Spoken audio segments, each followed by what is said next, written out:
আসসালামু আলাইকুম। ভিডিওতে যে মুরগিটা দেখতেছেন এটা ফোনেই আটতেছে না। এটা হলো আসিল ফাইটার বা ইন্ডিয়ান ফাইটার বলে। এই মরগ এটা একটাই আছে, বাকি যে মুরগিগুলা ছিল মারা গেছে, ঠান্ডা লেগে অসুখ হয়ে মারা গেছে। তো একটা আছে, এরে পারতেছি না খাঁচায় রাখতে, না পারতেছি ছেড়ে রাখতে। ছেড়ে রাখলে দেশি মুরগি বা অন্যান্য যে মুরগি আছে এমন ধরে অবস্থা খারাপ। ওয়েট হেভি মুরগিটার, আর খুব চঞ্চল। এরে কারোর কাছেই দেওয়া যায় না। যদি কারোর কাছে দেওয়া যায় তাহলে তার অবস্থা একদম খারাপ করে দিবে।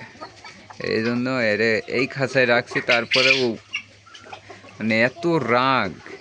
ফাইটার জানেন সবাই যে ফাইটার হলো আপনার করে, কি যেন বলে, ফাইট করায়। তো এরে দিয়ে আমি ফাইট করাবো।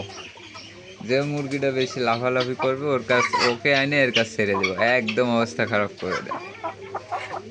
মানে ওজনও হেভি, ওজন 2 কেজি 300 গ্রাম ওজন আছে। তারপরে গলা টান করলে অনেক বড় হয় আর অনেক চঞ্চল, কাছে যাওয়াই যায় না, হেভি চঞ্চল।